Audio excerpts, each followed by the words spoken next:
La Fresh Morning.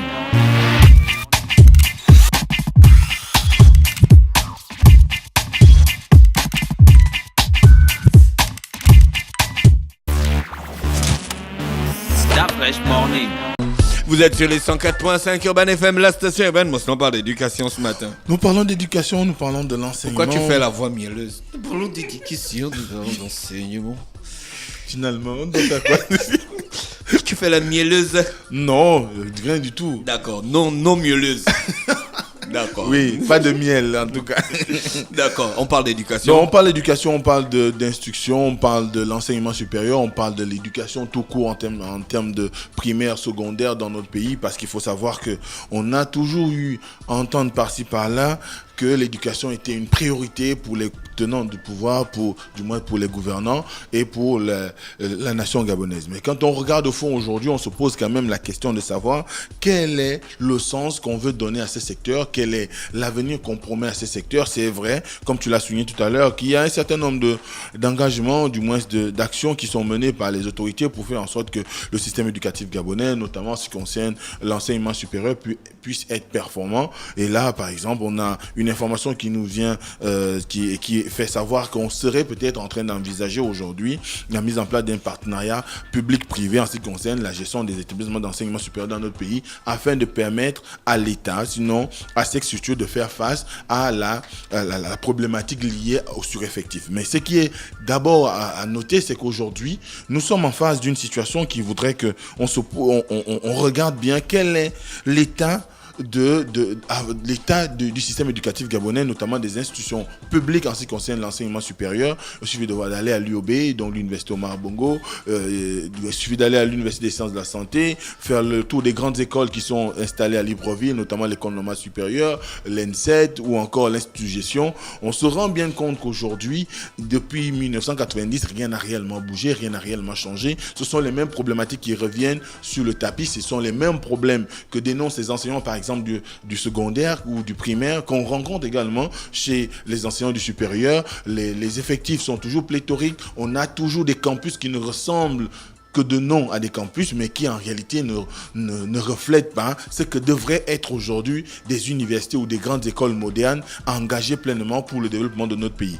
Donc, on va aller point par point. Déjà, commencer par dire que on a toujours eu coutume à parler d'un adage qui dit que sans éducation, l'enfant est un orphelin ou est orphelin.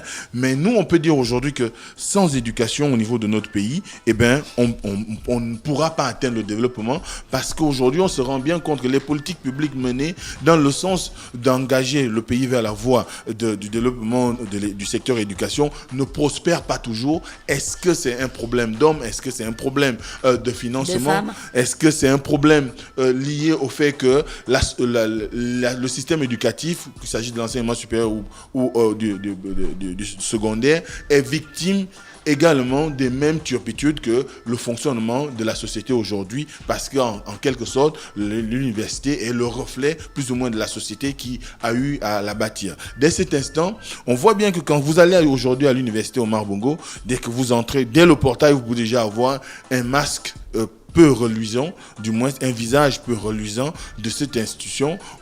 Vous avez tout le long jusqu'à, par exemple, à la FEDSE. Une image catastrophique, Mosley, c'est horrible à voir, c'est à faire pleurer un prêtre, une nonne, ce que tu voudrais, même non, les bébés pleurent tout le temps, un adulte. C'est triste ce qui se passe à l'UOB. Voilà. Donc, c'est pas un espace qui peut permettre aux gens de s'épanouir intellectuellement, parce que dès que tu regardes même à la fenêtre, il n'y a rien qui ressemble à l'épanouissement. Au contraire, ça ressemble à l'effondrement, on dirait que c'est un chantier. Donc, tu vois bien que si déjà tu dois évoluer dans un environnement qui te permette de te projeter, de faire un monde de créativité, de faire un monde d'imagination, de chercher à te surpasser, de chercher à être le meilleur, et que l'environnement, lui, te cantonne à une situation de on ne va pas évoluer dans 10 ans, on va rester dans le même état. Il suffit de voir, comme disait Gina tout à l'heure, le chantier permanent qui s'est installé à l'université, où les voiries sont toujours dans un état de délabrement avancé, où les bâtiments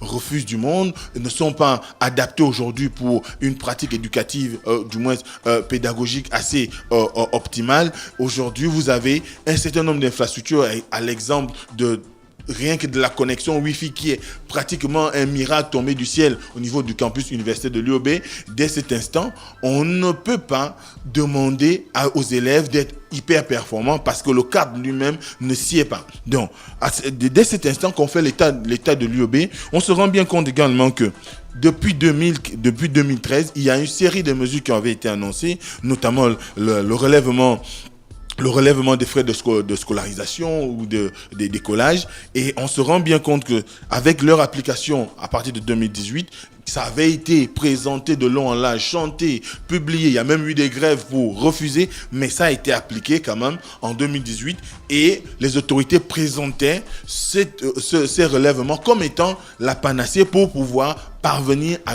régler le problème des effectifs pléthoriques, mais également à donner un meilleur visage à l'université Omar Bongo. Or, aujourd'hui, si on fait le bilan de ce qui se passe actuellement, du moins de ce qu'ils ont pu avoir comme argent entré, on nous dit que l'université aujourd'hui reçoit en son sein près de 30 000 étudiants. Vous multipliez en fonction des montants qui sont par cycle, et bien vous allez finalement vous retrouver avec une cagnotte qui approche pratiquement le milliard. Donc, dès cet instant, on aurait pu constater l'effectivité de la gestion de cette première année on va dire, de réception des fonds ou bien de collecte de ces inscriptions-là sur le campus, mais on voit toujours la main-d'œuvre permanente qui est en grève, on voit les enseignants qui font toujours la grève sur des per diem qui leur sont dus. Ça sous-entend que les situations des étudiants sont beaucoup plus dramatiques.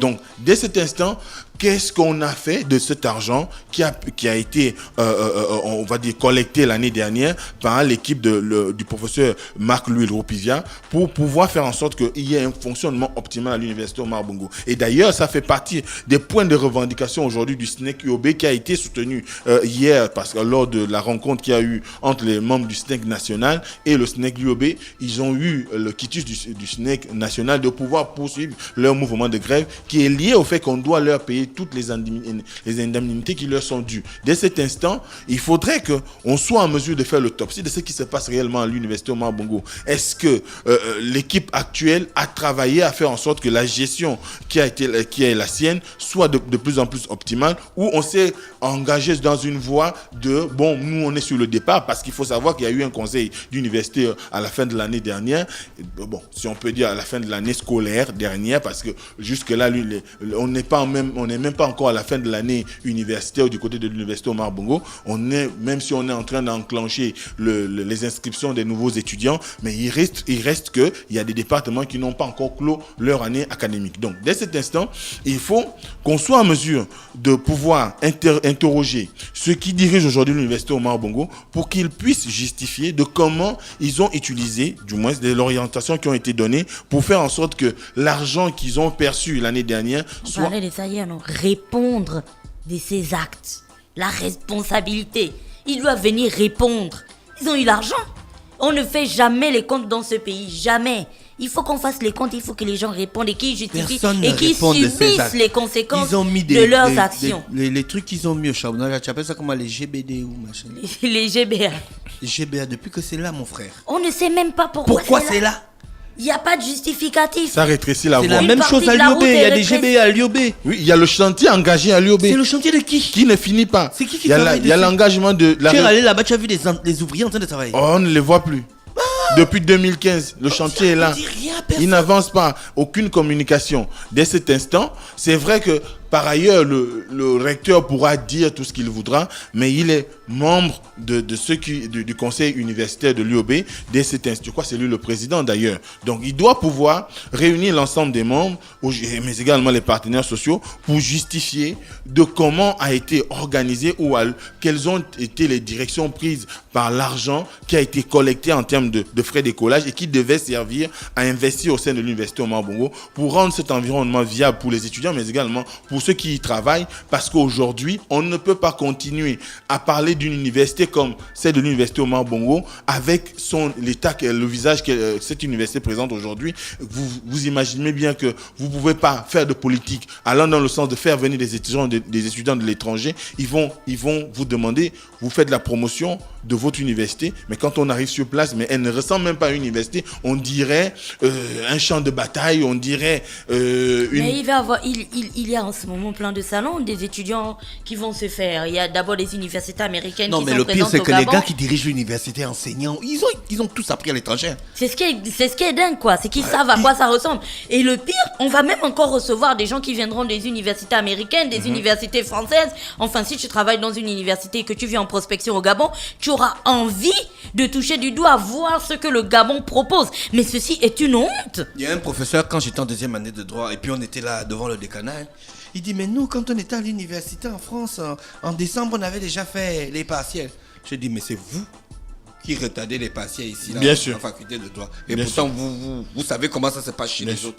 Bien sûr. Mais Mais moi, comment ça peut se passer comme si personne ne dit rien, Mosley? C'est une honte. je crois que le grand problème qui se passe aujourd'hui, c'est parce que Plus nous les années passent, plus l'université, Va- les structures empirent. Ouais, bien, ouais, évidemment, parce que on a aujourd'hui un certain nombre de personnes qui pensent que l'université est devenue comme toutes les classes, du moins tous les pans de la société où on enregistre des gens qui arrivent juste pour se servir. Ils ne sont pas là pour l'intérêt général. Il suffit de voir comment aujourd'hui on dirige l'université. C'est des groupuscules, c'est des questions d'affinité géoethnique ou géopolitique, ou ensuite... Mais peut-être aussi les étudiants, ils veulent ça. Ils ont les associations Non.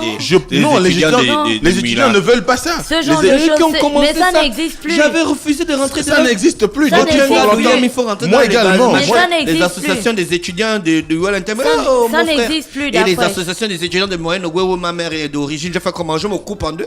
Ça n'existe plus. Ce qui est plus, ça n'existe plus. Mais Et les gars qui étudiants ont ne imposé peuvent ça pas- à l'université c'est à eux- l'époque sont aujourd'hui enseignants. Mais voilà, Bien sûr. et les étudiants, Bien sûr, eux, c'est aujourd'hui, pas faux. tout ce qui les intéresse, c'est faire leurs études, sortir de là avec un diplôme. Parce qu'au final, c'est quoi l'université d'un pays? C'est permettre, en fait, à un individu, quel qu'il soit, quelle que soit sa naissance, de changer sa condition. Bien Parce sûr. que tu lui offres une formation, tu lui donnes un diplôme. l'université, Et puis, c'est du pour coup, renouveler il peut les changer. élites. Et puis, du coup, il Oui, peut c'est pour changer. renouveler les élites. Il Ça, peut c'est quelle changer élite? sa condition. Mais aujourd'hui, l'état de précarité dans lequel se trouve l'université Omar Bongo, je pense que ça sert à quoi au final? Si ce n'est à reproduire, parce que on ferme en fait les chances de ces jeunes qui auraient pu avoir l'opportunité, comme je le disais au départ, de changer leurs conditions. Mais donc, D'abord, on met un ils frein à viennent l'égalité des chances. Voilà, on met un frein à l'égalité des chances. D'abord, ils viennent de familles précaires.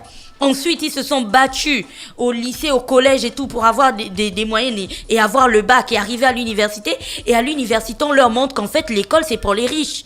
Si tu n'as pas d'argent pour aller dans une université privée ou pour sortir du Gabon, bah, tu n'iras jamais nulle part. Parce que l'UOB, ça fonctionne pas. C'est pour les enseignants véreux et vicieux. Mais d'après, c'est un engrenage. Des individus C'est un mal engrenage. Tu intentionnés. trouves tout là-dedans. Il y a des individus mal intentionnés. Il y a des gens qui veulent peut-être faire payer aux apprenants qui arrivent. Avec des aspirations politiques. La condition qui a été la leur par le passé. Il y a d'autres qui sont là avec des frustrations parce qu'ils auraient aimé